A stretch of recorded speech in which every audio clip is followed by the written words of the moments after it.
মানব পাচার বাংলাদেশের একটি অন্যতম বড় সমস্যা। মানব পাচার রোধে কাজ করে যাচ্ছে বিভিন্ন সরকারি ও বেসামরিক সংস্থা। তবুও থেমে নেই মানব পাচার।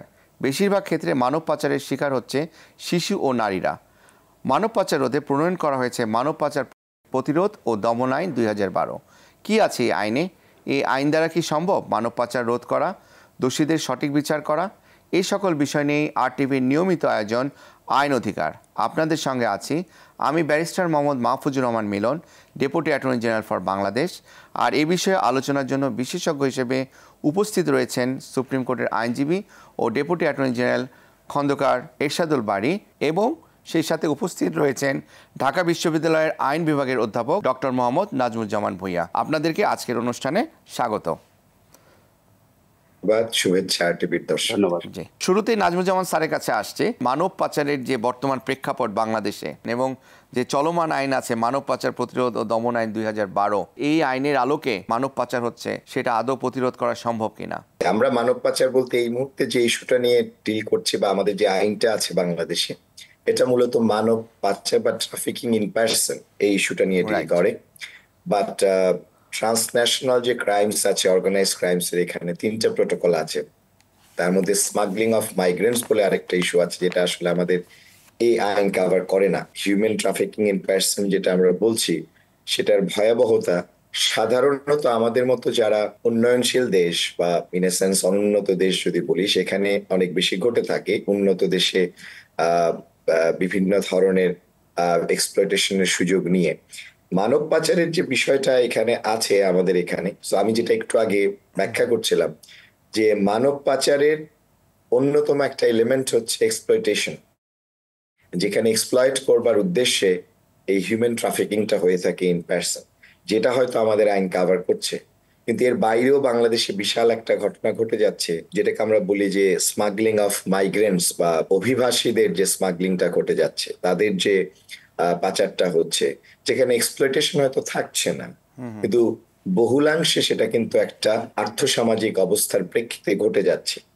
এবং এই দুটো বিষয় যদি আমরা একসাথে নিয়ে আসি, তাহলে এটার হরাইজনটা অনেক বড়। সেই তুলনায় আমাদের যে লিগ্যাল ফ্রেমওয়ার্কটা আছে সেটা অনেকটাই দুর্বল। আমাদের এই বিষয়ে অভিজ্ঞতার যথেষ্ট অভাব, প্রশিক্ষণের অভাব, জিনিসগুলো বুঝবার ক্ষেত্রে অনেক সীমাবদ্ধতা রয়ে গিয়েছে আমাদের, এবং অনেক ক্ষেত্রে আইনের ক্ষেত্রেও কিছু কিছু দুর্বলতা রয়ে গিয়েছে। বিচারিক কার্যক্রম পরিচালনার ক্ষেত্রেও আমরা দেখবো যে কিছু কিছু সীমাবদ্ধতা রয়ে গিয়েছে। মানব পাচারকে পুরো হোলিস্টিক অ্যাপ্রোচ থেকে যদি আমরা দেখতে চাই, তাহলে এটা নিয়ে আসলে আর অনেক কাজ করবার প্রয়োজন রয়েছে। এবং বিশেষ করে আমাদের দেশে রোহিঙ্গা ইস্যু যদি আমরা বলি, আমাদের নতুন একটা ডাইমেনশন যোগ হয়েছে, সেটা এই ধরনের অ্যাক্টিভিটিস গুলোতে আরো অনেকটা ফুয়েল অ্যাড করেছে। কারণ তাদের মধ্যে অনেকের এই ঘটনাগুলো ঘটছে, মানব পাচারের সাথে যারা জড়িত হয়ে যাচ্ছে, নিজেরা পাচারের শিকার হচ্ছে। সেই সব কিছু মিলিয়ে বাংলাদেশের যে দৃশ্যটা, বিশেষ করে 2022 বা 23 সালের যে একটা স্টাডি হয়েছে ইউএনওডিসি, খুবই করুণ চিত্র। ইভেন একই বছরে বোধহয় কক্সবাজার এলাকায় আমি কোথায় পড়ছিলাম 1 লাখের বেশি পাচার হয়ে গিয়েছে অলরেডি, যেগুলো একটা করুণ দৃশ্যের অবতারণা করে, বিশেষ করে এই যারা প্রতারিত হচ্ছে এবং এক্সপ্লয়টেশনের শিকার হচ্ছে। সো সেই ক্ষেত্রে হয়তো আমাদের আইনটা যেটা আছে সেটার সীমাবদ্ধতা কি এবং সেটার ব্যবহারটা কিভাবে আমরা আরো এফিশিয়েন্ট করতে পারি। এবং বিশেষ করে আমি যে পয়েন্টটা শুরুতেই আনলাম, যে স্মাগলিং অফ মাইগ্রেন্টস, যে প্রোটোকলটা বাংলাদেশ এখনো রেটিফাই করে নাই, সেটার রেটিফিকেশন সাপেক্ষে আইনের আওতায় আনাটা অনেক বেশি জরুরি পড়েছে বলে আমি মনে করি। আপনাকে অনেক অনেক ধন্যবাদ। আমি এরশাদুল বারী ভাইয়ের কাছে আসতে চাচ্ছি। আমাদের এই যে মানব পাচারের বিভিন্ন ধরনের মামলাগুলো আসে, সেক্ষেত্রে আমরা দেখেছি যে এই মানব পাচার প্রতিরোধ ও দমন আইন 2012-র 19 ধারাতে স্পষ্ট করে বলা আছে যে অবশ্যই 90 দিনের মধ্যে পুলিশ তার তদন্ত কার্য শেষ করবে এবং অতিরিক্ত পরবর্তীতে আবার 30 দিন নিতে পারে আর কি টাইম। তো আদৌ কি এই তদন্ত কার্য 90 দিনের মধ্যে শেষ করতে পারে কিনা? 90 দিনের মধ্যে তদন্ত কার্য শেষ করার কথা বলা হলেও কার্যত আমরা দেখি যে এই সময়ের মধ্যে অন্যান্য আইনগুলোতেও কিন্তু এই সময়ের মধ্যে তারা শেষ করতে পারেন না, এবং আলটিমেটলি দেখা যায় দীর্ঘসূত্রিতার মধ্য দিয়ে এটা চলে যায়, আদালতে টাইম না। এটার একটা কারণও আছে। কারণটা হচ্ছে যে এটা অব্লিগেটরি ইন নেচার না, এটার জন্য পানিশমেন্টের কোনো ব্যবস্থা আইনে নাই। এটা ডাইরেক্টরি বা ম্যান্ডেটরি ইন নেচার। এটা আইনের টেকনিক্যাল একটা ব্যবহার, যে আসলে পানিশমেন্টের যে সুযোগ না থাকে, যে এতদিনের মধ্যে আপনি যদি এই তদন্ত কার্যটা শেষ করতে না পারেন, তাহলে একটা কনসিকুয়েন্স যদি না থাকে তখন কিন্তু অব্লিগেশনটা তৈরি হয় না। এটা কিন্তু আমাদের সবগুলো আইনেরই একটা বড় ফাঁক। জি, এবং সেই সাথে আমি আরেকটা জিনিস অ্যাড করতে চাচ্ছি, বিচার কার্য যখন এই ট্রাইব্যুনালে যখন বিচার কার্যটা যাবে আর কি, বিচার কার্য কিন্তু 180 দিনের মধ্যেও শেষ করার কথা বলা রয়েছে, কিন্তু দেখা যাচ্ছে যে আদৌ বিচার কার্য কিন্তু 180 দিনের মধ্যে শেষ হয় না। এবং পরবর্তীতে বলা আছে এই 24 ধারাতেই যে বিচার কার্য 180 দিনের মধ্যে শেষ হতে হবে। যদি শেষ করতে না পারে তাহলে সুপ্রিম কোর্টে আবার তাদেরকে একটা অ্যাপ্লিকেশন করতে হবে যে এই বিচার কার্য 180 দিনের মধ্যে শেষ হয়নি, আমাদের আরও অতিরিক্ত সময় দরকার। তো এটা যে এই যে 180 দিনের মধ্যে শেষ করতে পারছে না, এটা কি বাধ্যতামূলক করা যেতে পারে না? অথবা বাধ্যতামূলক যদি করা হয় 180 দিনের মধ্যে বিচার কার্য শেষ হতে হবে, তাহলে এটা কি প্রবলেম হতে পারে?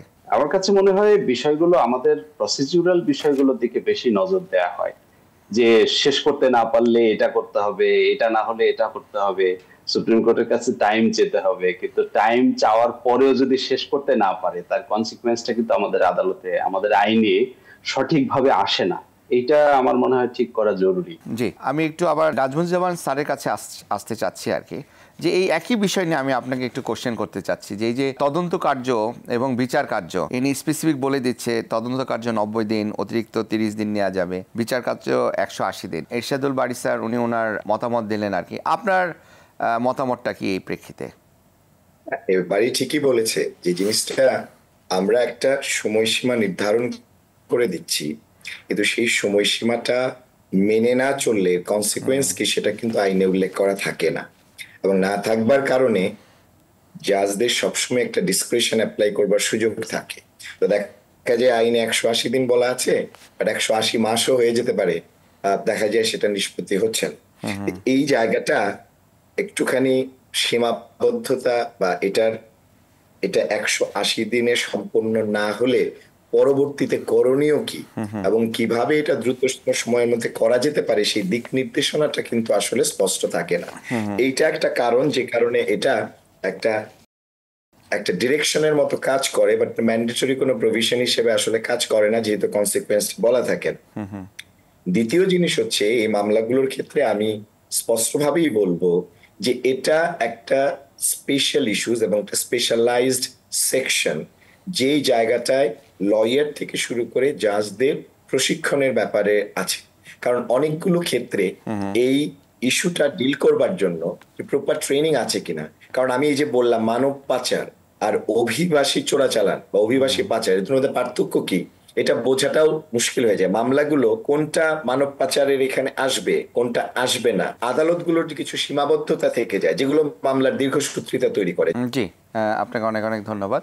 আমরা আবার এরশাদুল বারী সাহেবের কাছে আসতে চাচ্ছি। কিছুদিন আগে সৌদি আরবে, মিডল ইস্টে, বিশেষ করে সৌদি আরবেই যে এখানে নারী কর্মীদেরকে নেওয়া হচ্ছিল এবং প্রচুর পরিমাণ নারী কর্মীদেরকে কিন্তু নেওয়া হয়েছে এবং লিগালভাবেই কিন্তু নেওয়া হয়েছে, যে তারা কাজ করার জন্য কিন্তু যাচ্ছে, কিন্তু যাওয়ার পর দেখা গেছে যে তারা বিভিন্নভাবে হ্যারাসমেন্ট হয়েছে, তাদের মালিক পক্ষ দ্বারা সেক্সুয়ালি হ্যারাসড হয়েছে, তাদেরকে বিভিন্ন ধরনের নির্যাতন করা হয়েছে, তাদেরকে বেঁধে রাখা হয়েছে, মারধর করা হয়েছে। এরকম অনেক নিউজ কিন্তু পেপার পত্রিকায় এসেছিল বিগত কয়েক বছর আগেই। তো পরবর্তীতে তারা বলছে যে আমরা তো আসলে জানি না এভাবে আমাদেরকে নির্যাতন করা হবে বা এভাবে আমরা নির্যাতিত হব বা সুযোগ সুবিধা পাবো না। এই যে ব্যাপারটা ওনারা কিন্তু জেনে বুঝে লিগ্যাল ওয়েতে কিন্তু গেল। এখানে আইনটা কি বলে, এটাকে কি আমরা কি পাচার হিসেবে আদৌ ধরবো কিনা? কিন্তু তারা কিন্তু বলছে যে আমাদেরকে এরকমভাবে ট্রিট করা হবে, জানলে আমরা যেতাম না। তাহলে আমরা কি এটাকে পাচার হিসেবে আখ্যায়িত করতে পারি কিনা? সম্মতিতে কিংবা অসম্মতিতে যে কোনো ধরনের নিপীড়ন বা নিষ্পেষণ বা যে কোনো ধরনের পীড়ন আর কি যেটাকে বলি, সেটা কিন্তু মানব পাচারের মধ্যে পড়ে। তারা লিগ্যাল ওয়েতে গেলেও তারা যে ধরনের টর্চার বা যে ধরনের সিচুয়েশন, পরিবেশ পরিস্থিতির সম্মুখীন হয়, এটা কিন্তু মানব পাচারের ভেতরে পড়ে। সুতরাং আমরা বলবো যে লিগ্যাল ওয়েতে তারা গেলেও উপায় বাংলাদেশ থেকে যাওয়ার পরেও তারা যে নিগ্রহ বা নির্যাতন বা নিপীড়নের শিকার হচ্ছে, এটা কিন্তু মানব পাচারের মধ্যে পড়ে। জি, আমরা আরও আলোচনা করব ছোট্ট একটি বিরতির পরে। দর্শক দেখছেন RTVর বিশেষ আলোচনা অনুষ্ঠান আইন অধিকার। এই পর্যায়ে নিচ্ছি বিরতি, ফিরছি একটু পরেই, সে পর্যন্ত সঙ্গেই থাকুন। আবারও আমন্ত্রণ RTVর বিশেষ আলোচনা অনুষ্ঠান আইন অধিকারে। আজ কথা বলছিলাম মানব পাচার ও প্রতিরোধ দমন আইন 2012 নিয়ে। বিরতির পর আবারও স্বাগত আপনাদের দুজনকেই। আমি একটু নাজমুজ্জামান স্যারের কাছে আবার আসতে চাচ্ছি। সমকাল পত্রিকায় আমরা একটা রিপোর্ট দেখেছি, ওই রিপোর্টে বলা হয়েছে যে 51% কিন্তু পাচার হচ্ছে জীবিকার কারণে, এবং মোট পাচারের 20% কারণ হচ্ছে ভেঙে যাওয়া পরিবারের কারণে। কলাপস একটা ফ্যামিলি থেকে বা ব্রোকেন ফ্যামিলি থেকে তারা পরবর্তীতে হতাশাগ্রস্ত হয়ে তারা বিভিন্নভাবে অন্য দেশে চলে যেতে চাচ্ছে ইলিগাল ওয়েতে, এবং প্রতারক সঙ্গী আমরা দেখা যাচ্ছে যে নারী পাচার করা হচ্ছে, তাদেরকে পরবর্তীতে পতিতাবৃত্তিতে বিভিন্ন দেশে পাঠাই দেওয়া হচ্ছে আর কি। এখানে এটার সংখ্যা হচ্ছে 13%। এই যে পাচার হওয়ার যে রেশিওটা, এটা সম্বন্ধে আপনার কি মতামত? আমি এই কারণেই শুরুতেই এই দুটো ক্রাইমের কথা একসাথে এনেছিলাম, যে একটা আমরা ট্রাফিকিং ইন পারসনস এর কথা বলছি, যেটার মূল পারপাস হচ্ছে এক্সপ্লয়টেশন, রাইট, আর স্মাগলিং অফ মাইগ্রেন্টস যেটা আমরা বলছি, অভিবাসী চোরাচালান যেটা বলছি, এটার পারপাসটা কিন্তু এক্সপ্লয়টেশন, রাইট। এটার পারপাস হচ্ছে ম্যাটেরিয়াল গেইন অথবা ফিনান্সিয়াল গেইন এটসেট্রা। সো অভিবাসী চোরাচালানের ক্ষেত্রে সবসময় দেখবেন এখানে আমরা ভিকটিম শব্দটাও ব্যবহার করা হয় না মূলত, বিকজ সবার কনসেন্ট থাকে। ওই যে যেটা আপনি বলছেন, ব্রোকেন ফ্যামিলি, তাদের আর্থসামাজিক অবস্থা, নানান কারণে তারা সেখানে যাচ্ছে। তাহলে এই যে স্মাগলিং অফ মাইগ্রেন্টস যেটা হচ্ছে, এটা কিন্তু এটার এই প্রোটোকলটাও বাংলাদেশ রেটিফাই করে নাই, এবং এই বিষয়ক কোনো আইনও কিন্তু নাই। কিন্তু আপনি যে প্রশ্নটা একটু আগেও করেছিলেন এটার সাথে অ্যাসোসিয়েটেড, যে ওখানে যে যখন এক্সপ্লয়টেশন হচ্ছে, আপনি সৌদি আরবের কথা বললেন বা এখানে, রাইট, সেটাকে আপনি ডিরেক্টলি এনে মানব পাচারে ঢুকাতে পারছেন না, বিকজ মানব পাচারের যে এলিমেন্টটা, যে the purpose has to be exploitation, সেটা কিন্তু এখানে অ্যাবসেন্ট। তো যে কারণে ওই যে জুরিসডিকশনের প্রবলেমটা আবার তৈরি হচ্ছে, যে দ্যাট ইজ একটা ক্রাইম হয়েছে, সবকিছু হয়েছে, বাট আপনি এটাকে এই ডেফিনেশনের মধ্যে ফেলতে পারছেন কিনা। মানে স্মাগলিং অফ মাইগ্রেন্টস হয়েছে, ঠিক আছে, কিন্তু the purpose was not exploitation. Right, তাকে এমপ্লয়মেন্ট দেওয়া হয়েছে, তাকে চাকরি দেওয়া হয়েছে, বাট পরবর্তীতে সে কিন্তু আবার এক্সপ্লয়েটেড হয়েছে। ওই জায়গাটাতে যখন তারা ডিল করে, এই জন্য আমি বলছি যে এই দুটো জুরিসডিকশন যখন একসাথে আনা হয়, তখন অনেক ধরনের এই যে মামলাগুলো যখন হয়, দেখা যায় যে মামলার মেরিট নাই, বা মানব পাচার ট্রাইব্যুনাল ভাবছে যে এই জায়গাটা তো তার জুরিসডিকশনের মধ্যে পড়ছে না। এই জন্য আমি শুরুতেই বলেছি যে ওই জায়গাটা আলাদাভাবে যদি অ্যাড্রেস করা না যায়, তাহলে পরে সেটা আমাদের এই যে ইস্যুস গুলো যেগুলো আমাদের ঘটছে, সেগুলো অনেক বেশি গণহারে ঘটতে থাকবে। হ্যাঁ, তবে যদি বলেন আমাদের লিগেল ফ্রেমওয়ার্কের আওতায় কি কোনোভাবে এটা পড়ছে কিনা, হ্যাঁ, কিছু কিছু জিনিস আছে আমাদের। ওই যে আপনি যেটা একটা টার্ম ইউজ করলেন যে ইললিগেলি যদি পাঠানো হয়, তো আমাদের এখানে বলা আছে লিগেলি পাঠানোর ব্যবস্থা করতে হবে। তো ইললিগেলি যখন যাচ্ছে সেটা একটা আইনের আওতায় আসছে, কিন্তু স্পেসিফিক্যালি এটাকে যে অর্গানাইজড ট্রান্সন্যাশনাল ক্রাইমের আওতায় পড়ছে না। আর ট্রাফিক পার্সন, এবং এটার সাথে আরেকটা গুরুত্বপূর্ণ পার্থক্য হচ্ছে, ট্রাফিকিং কিন্তু ক্রস বর্ডার না হলেও হতে পারে, উইদিন দ্য বর্ডার্স হতে পারে, কিন্তু এই অভিবাসী চোরাচালান যেটা, এটা কিন্তু মূল বিষয় যেটা আপনি বারবার রেজ করছেন, যে এই জায়গাটাতে এটা ওরা ট্রান্সন্যাশনাল ক্রাইমের মধ্যেই পড়ে, কারণ অভিবাসীরা বাইরে যাচ্ছে এবং তারা চোরাচালানের আওতায় আসছে।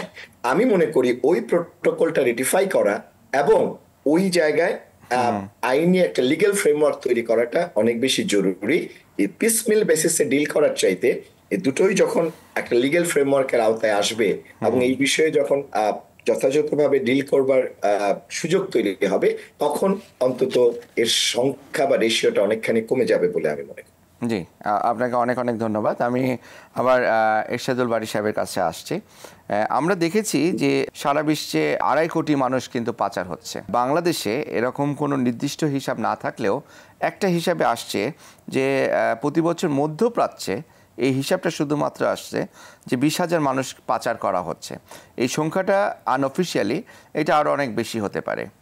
এবং দেখা গেছে যে এই মানব পাচার প্রতিরোধ আইনের আন্ডারে যে মামলাগুলো হচ্ছে, সেই মামলাগুলো গড়ে দেখা যাচ্ছে যে 600 থেকে 700 মামলা হয়ে থাকে প্রতি বছর, কিন্তু এটা নিষ্পত্তির সংখ্যা কিন্তু খুব কম। এই যে এত হারে মানব পাচার হচ্ছে, আবার অনেক ঘটনা ধরা পড়ছে, মামলা হচ্ছে, কিন্তু মামলা ঠিকমতো দেখা যাচ্ছে এটার ফলাফলটা হচ্ছে না।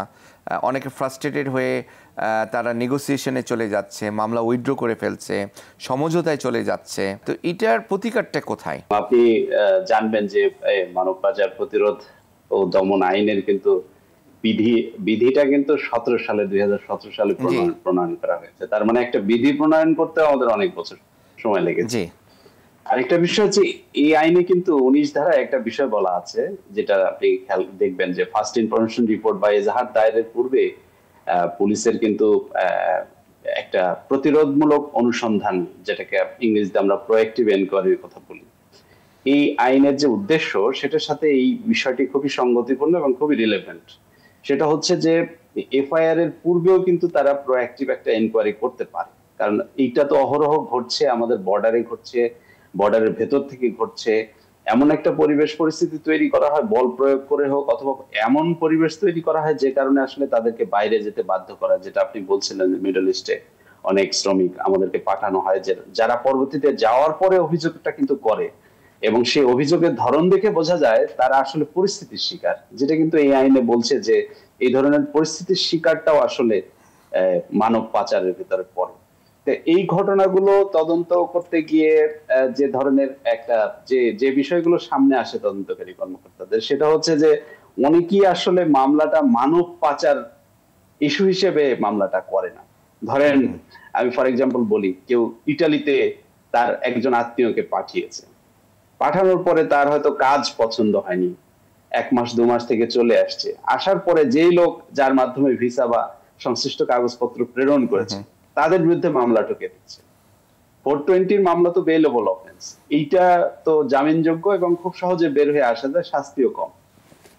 আর মানব পাচার আইনের শাস্তি তো অনেক বেশি, সর্বনিম্ন শাস্তি আমি যদি ভুল না করে থাকি সম্ভবত 7 বছর, এবং সর্বোচ্চ হচ্ছে মৃত্যুদণ্ড। জি, সুতরাং সর্বোচ্চ শাস্তি দেওয়ার একটা যে মানসিকতা, আমাদের সাইকোলজি, মানুষকে অপরাধীদেরকে শাস্তি দেব সর্বোচ্চটা, এইটা থেকে আসলে সবাই মানব পাচার এই আইনটাকে কিন্তু অপব্যবহার করছে। পেনাল কোডকে ব্যবহার না করে এই যে মানুষকে শাস্তি করার একটা প্রবণতা, এইটা কিন্তু বিচার প্রক্রিয়াকে বা তদন্ত প্রক্রিয়াকে কিন্তু বিলম্বিত করছে। মামলার তদন্ত প্রক্রিয়া কেন বিলম্বিত হচ্ছে তার একটা বড় কারণ হচ্ছে এই আইনটাকে অ্যাবিউজ করা হচ্ছে বা অপব্যবহার করা হচ্ছে। ধন্যবাদ। জি, আমি আবার নাজমুজ্জামান স্যারের কাছে ফিরে আসছি।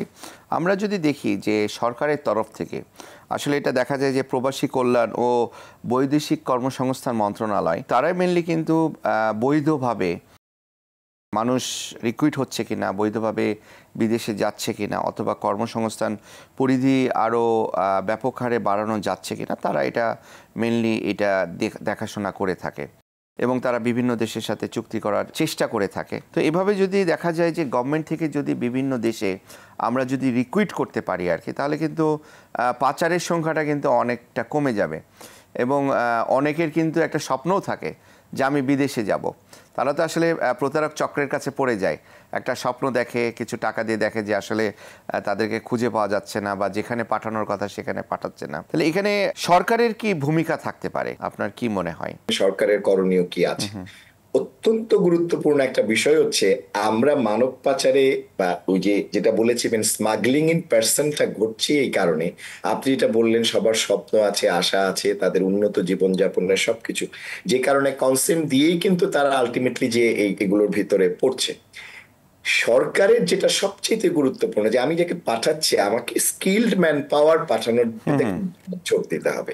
আমার ভোকেশনাল ট্রেনিং এই জায়গাটাকে অনেক বেশি আমাকে গুরুত্ব দিতে হবে। আমি সৌদি আরবে কাজের বুয়া পাঠিয়ে কেন গর্ববোধ করব? আমরা খবর পাই কাজের বুয়া পাঠাচ্ছি, তো তার মানে ওখানে বোঝাই যাচ্ছে যে এই জায়গাগুলোতে এক্সপ্লয়টেশন হওয়ার যথেষ্ট সুযোগ রয়ে গিয়েছে। সো আমরা ওই ক্ষেত্রে কতটুকু গুরুত্ব দিয়েছি। দ্বিতীয় আরেকটা জিনিস হচ্ছে ল্যাঙ্গুয়েজ স্কিল ডেভেলপ করা। তো ল্যাঙ্গুয়েজ স্কিলটা ডেভেলপ দেখা যায় যে আমি যেই দেশগুলোতে পাঠাচ্ছি, আমি যদি ওই দেশের যেমন মিডল ইস্টে বা ওখানে ওদের ল্যাঙ্গুয়েজের একটা মিনিমাম ট্রেনিং দিয়ে পাঠাতে পারি, তাহলে এই যে ট্রেনিং গুলো, ভোকেশনাল ট্রেনিং এবং ল্যাঙ্গুয়েজের যে ট্রেনিং গুলো, এই জায়গায় যদি জোর দেওয়া যায় এবং স্কিলড ম্যান পাওয়ার যদি আমরা পাঠাতে পারি, তাহলে কিন্তু আর এই যে কনসিকুয়েন্স গুলো যেগুলো আমরা দেখি যে তারা ভিকটিম হচ্ছে, অনেক কিছুতে এক্সপ্লয়টেশনের শিকার হচ্ছে, বা তারা ইলিগালি যাওয়ার যে একটা প্রবণতা, সেই জায়গাগুলো অনেকাংশেই কমে আসবে। আপনাকে ধন্যবাদ। আমরা অনুষ্ঠানের শেষ পর্যায়ে চলে এসেছি। ইরশাদুল বারী ভাইয়ের কাছে একটু লাস্ট কোশ্চেন আর কি, এটা যদিও একটু আইনের বাইরে এসে একটু কোশ্চেন, যে এই মানব পাচার রোধে সাংবাদিকতার বা সাংবাদিকদের অথবা যারা গণমাধ্যমে যারা কাজ করছে তাদের কি ভূমিকা থাকতে পারে বলে আপনার মনে হয়? আমি মনে করি গণমাধ্যমের ভূমিকাটা খুবই ইম্পর্টেন্ট একটা ভূমিকা এখানে প্লে করা উচিত তাদের। সেটা হচ্ছে যে ওই যে আপনাকে প্রোঅ্যাক্টিভ ইনকোয়ারির একটা বিষয় বললাম আমি আইনে, যেটা হচ্ছে এজাহার দায়েরের পূর্বেও আপনার এই আইনে আসলে অনেক কিছু করার সুযোগ আছে। প্রাথমিক তথ্য এজাহার দায়েরের পূর্বেও একটা তথ্য নেবার, একটা অনুসন্ধান করবার, একটা এক্সামিনেশন করবার, পরীক্ষা নিরীক্ষা করবার বা খবর পাওয়ার একটা স্পেস কিন্তু এই আইন রেখেছে। সেই জায়গাতে গণমাধ্যমের একটা বড় ভূমিকা আছে। তারা যেহেতু গ্রাসরুট লেভেল পর্যন্ত তাদের সাংবাদিক এবং স্টাফ রিপোর্টার আছে, তারা কিন্তু একটা বড় ভূমিকা পালন করতে পারে তথ্য দিয়ে। যেমন ধরুন কক্সবাজার বা টেকনাফ দিয়ে যে নৌকা করে অনেক মানুষ নিয়ে যাওয়া হচ্ছে, তাদেরকে কোথায় নিয়ে যাওয়া হচ্ছে, এইটা যদি তথ্যটা আমরা সাংবাদিকরা আগে ভাগে আমাদেরকে জানিয়ে দেয়, তাহলে কিন্তু এটা অনেক বেশি সম্ভব হয় প্রতিরোধ করার ক্ষেত্রে মানব পাচার। তাদের ভূমিকা আমি মনে করি অনেক বেশি গুরুত্বপূর্ণ। এক্ষেত্রে জুডিশিয়াল যে কার্যক্রম বা তদন্তকারী সংস্থা যেগুলো কার্যক্রম নিবে, আইন শৃঙ্খলা বাহিনী, তাদের চাইতে অনেক বেশি বা সহায়ক একটি ভূমিকা পালন করতে পারে গণমাধ্যমের কর্মীদের, গণমাধ্যমে যারা সাংবাদিকতা করেন, তারা এটার প্রিভেনশনের ভূমিকা রাখতে পারে। প্রিয় দর্শক, আমরা অনুষ্ঠানের শেষ পর্যায়ে চলে এসেছি। আমরা আজকে কথা বলছিলাম মানব পাচার প্রতিরোধ ও দমন আইন 2012। আমরা এই আইনের বিভিন্ন দিক নিয়ে আমরা আলোকপাত করলাম। আমরা দেখলাম কেন পাচার বেশি হচ্ছে, কোথায় পাচার হচ্ছে এবং কিভাবে হচ্ছে, এবং এই পাচারের ফলে পরবর্তীতে যে মামলা সংক্রান্ত যে জটিলতাগুলো অ্যারাইজ করছে সেগুলো নিয়েও আমরা আলোকপাত করলাম। আজকে এ পর্যন্তই। ইনশাআল্লাহ পরবর্তীতে অন্য কোনো টপিকস নিয়ে আমরা ফিরে আসব। আপনাদের সবাইকে ধন্যবাদ। সুস্থ থাকুন, ভালো থাকুন।